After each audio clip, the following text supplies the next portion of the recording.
Assalamualaikum warahmatullahi wabarakatuh. Nyuwun tolong dijelaskan lebih matang ya. Kalau nanti mirang tem qawaidul fiqhiyah nanti ten peloso niku ketika khotib sudah naik di mimbar itu bahasanya ada istilah lebih utama atau gimana kalau daripada melakukan sholat sunnah.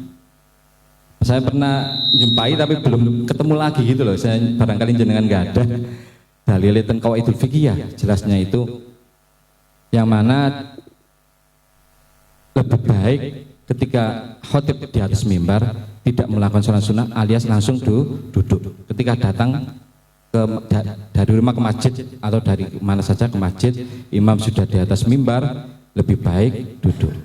Matur suwun.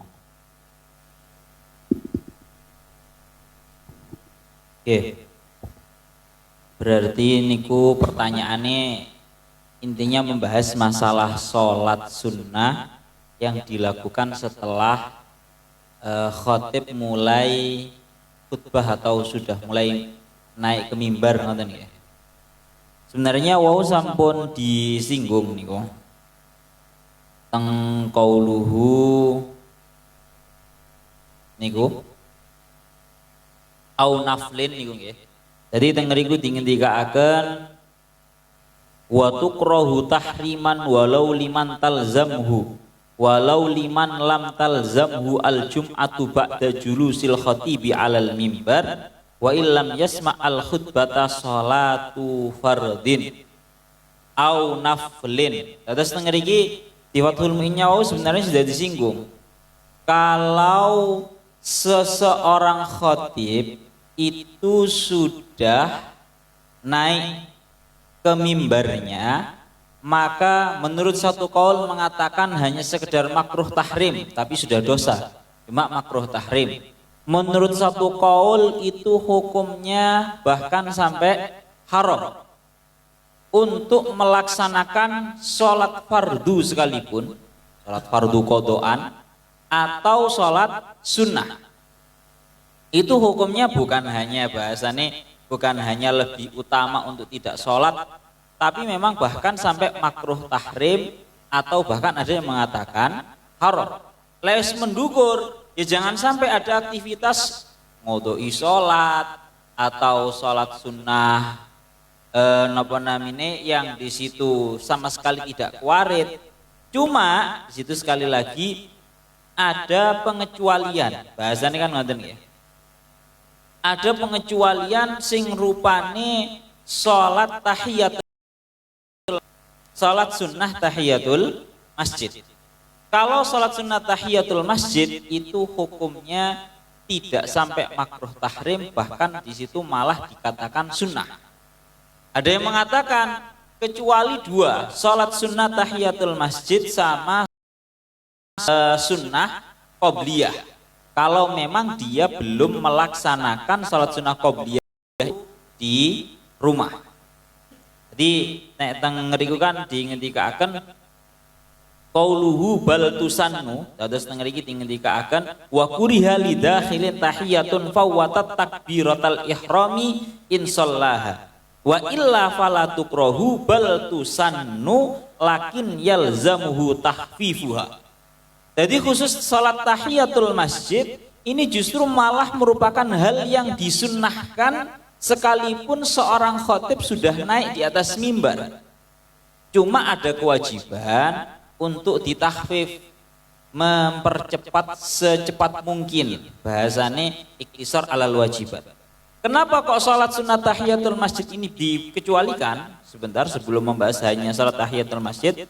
Tengriki qauluhu baltusan ayat tahiyatu biniyatiha wa wa al aula aurati batul jum'ati. Sampean bisa lihat teng hasyiah sawine aurati batul jum'ati al qabliyati illam yakun shallaha wa hina idin al aula niyatut tahiyah ma'aha. Jadi malah sunnahnya kalau seseorang itu masuk dalam keadaan ya katakan sudah dianggap terlambat karena si khotib sudah naik mimbar, maka hanya diperbolehkan sholat 2 rakaat dalam keadaan cepat. Untuk masalah niatnya boleh hanya diniati tahiyatul masjid saja, atau sholat sunnah qobliyah Jum'ah saja, atau lebih baik yang paling utama itu diniati karo-karone. Jadi 2 rakaat tapi punya 2 fungsi, 2 niat, yaitu tahiyatul masjid sama qobliyah Jumat. Tapi harus cuma 2 rakaat, nggak boleh lebih. Kenapa kok seperti itu? Karena tendensinya niki kalau kita sedanten pun semerap. Karena pada zaman dahulu ada salah seorang sahabat yang bernama Sulaik Al-Ghatafani. Sulaik Al-Ghatafani ini masuk masjid dalam keadaan Kanjeng Nabi sampun khutbah. Akhirnya Sulaik Al-Ghatafani ini duduk dalam keadaan lupa kapan tahiyatul, belum melaksanakan tahiyatul masjid. Akhirnya Kanjeng Nabi dawuh, farka rakaataini wa tajawwaz fihima. Sulaik, berdiri kamu, salatlah 2 rakaat tahiyatul masjid wa tajawwaz fihima, dan percepatlah durasi 2 rakaat. Jadi secara garis globalnya sing boleh atau bahkan sunnah untuk dilakukan yang namanya sholat ketika ketika khotib itu sudah naik mimbar cuma sholat tahiyatul masjid atau sholat sunnah qobliyah, itu pun perlu digarisbawahi harus dipercepat durasinya. Pun kalau sholat selain itu hukumnya ada yang mengatakan makruh tahrim, ada yang mengatakan bahkan dalam satu redaksi bahasanya haram. Pun kalau kita sampai jelas ya.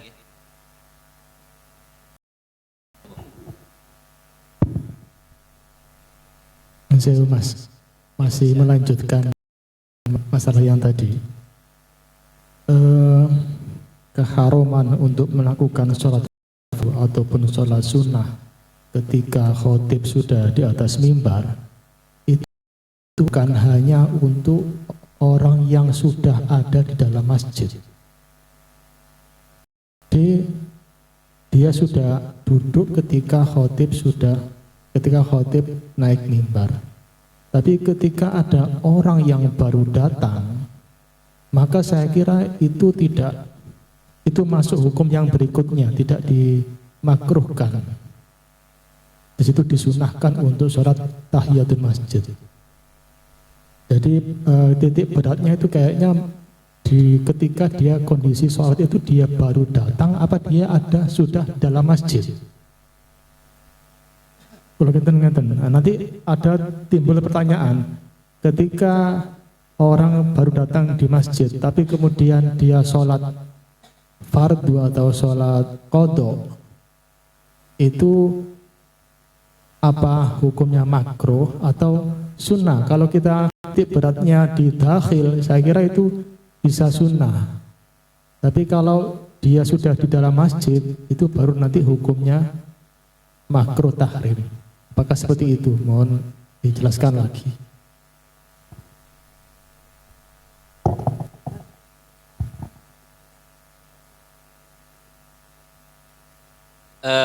Berarti kan ngeten, sebenarnya alasan ini, ilatnya itu kan karena bermuara pada satu hal, yaitu adanya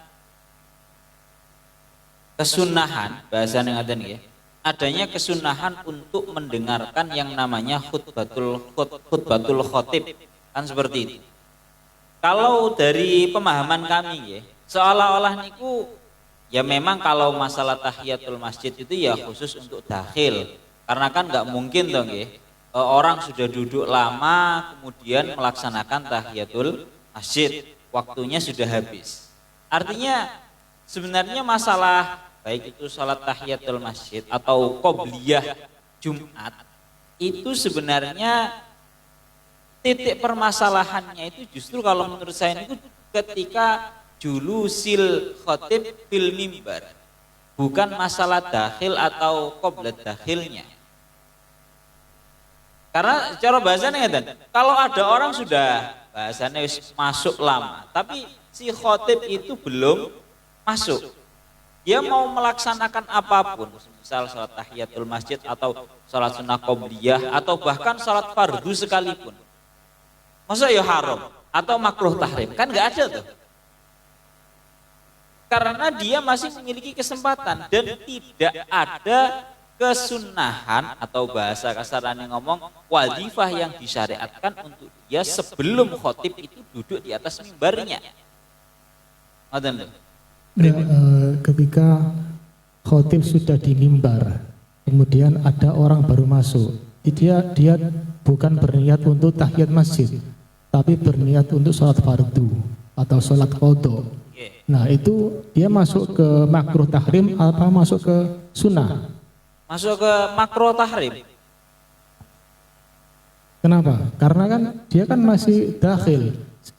Untuk sholat tahiyat kan bisa apa hukumnya bisa mengikuti dia sholat apapun dia bisa dikatakan tahiyat masjid. Oh mboten. Makanya wau kan kula sampun nyampeaken bahwa pengecualiannya itu ya cuma dua itu tok yang diperbolehkan, yaitu sholat sunnah tahiyatul masjid dan juga sholat qobliyah Jumat. Karena memang waktunya ya bahasa kasarnya ngomong barengan, rebutan ambek waktune julusil imam fil mimbar. Sedangkan untuk waktunya sholat-sholat selain itu bukan waktunya. Aden loh. Jadi ngeten wis. Salat sunnah ada orang masuk masjid dalam keadaan imam khotibnya sudah duduk mau melaksanakan khutbah. Tapi kan ketika dia memasuki masjid kan memang ada kesunahan bagi dia untuk melaksanakan napa? Salat tahiyatul masjid atau salat sunnah qobliyah Jumat. Itu memang waktunya disunnahkan untuk melaksanakan dua sholat tersebut. Beda dengan sholat-sholat selain itu, sholat fardu masih qodhoan atau sholat sunnah yang lainnya, sholat hajat ngoten wis semisal. Itu bukan waktunya, makanya di makruh tahrimkan atau kan ada yang mengatakan sampai diharamkan. Jadi permasalahan ini tidak bergantung muarah hukumnya itu tidak bergantung pada dakhil atau tidaknya, tapi pada masalah julusul khotib fil mimbar atau belum. Ngoten lho. Saking kula ngoten, monggo Bek menawi ada yang lainnya berbeda. Tapi jelas niku sore dan memang pengecualian tahiyatul masjid sama qobliyah itu tok wis, enggak ada salat yang lain yang disunnahkan itu enggak bisa. Fardu pun itu bahkan bisa sampai haram.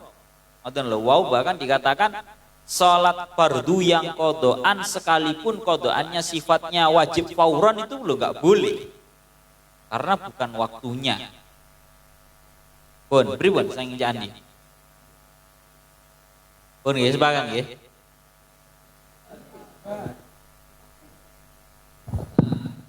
Sik, monggo sing nintuni. Sampun nggih. Nggih. Oke, nyun sewu Gus, badhe tanglet. Nggih, monggo. Assalamualaikum warahmatullahi wabarakatuh. Waalaikumsalam. Kula fatoni saking candi badhe tanglet tentang niki wa iksaru sholati ala nabi sallallahu alaihi wasallam yaumiha wa layatiha. Jadi memperbanyak sholawat di hari Jumat maupun di malamnya. Nah, posisinya membaca sholawat ini di waktu khutbah sedang berkumandang apa tetap disunahkan? Niku sing pertama. Sing kedua niki kan haram ketika di dalam masjid membaca Al-Quran jika mengganggu orang yang sholat. Niki kan diharamkan ya. Apakah sama ketika di dalam masjid itu yang sering kita dengarkan itu kan ada pujian. Lah sedangkan di situ banyak orang yang melakukan sholat qobliyah. Nopo tetap hukumnya sama dengan membaca Al-Quran dengan pujian sholawatan itu. Matur suwun. Kalau yang pertama masalah sholawat itu wis bolak-balik terjawab nggih. Ketepaan mboten sawir iki. Kersane biar nanti kedepannya lebih istiqomah sawir.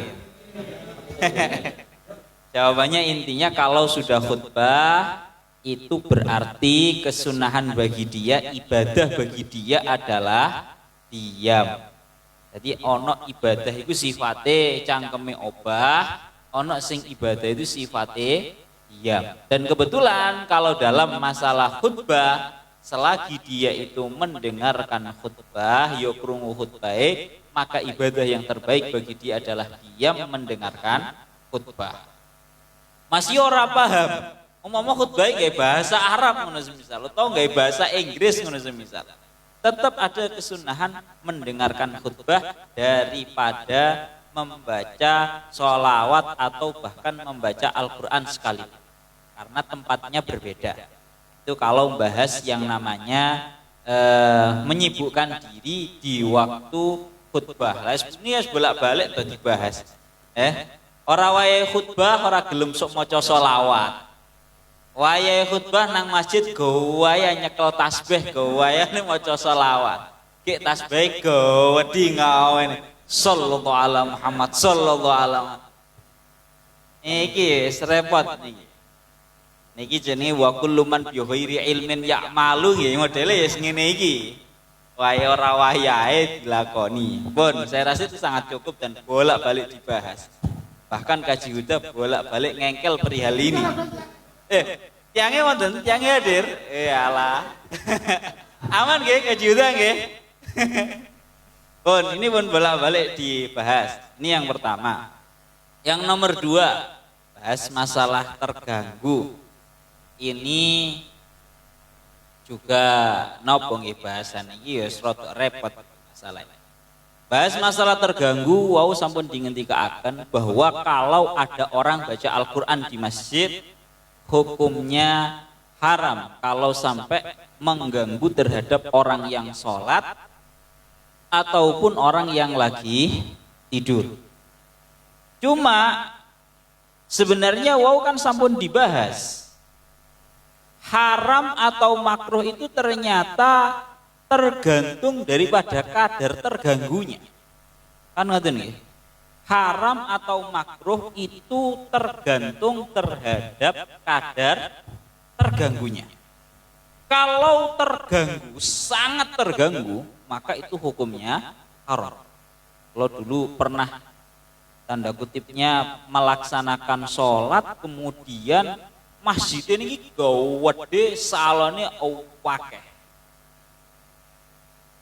Tambah horeg pisan.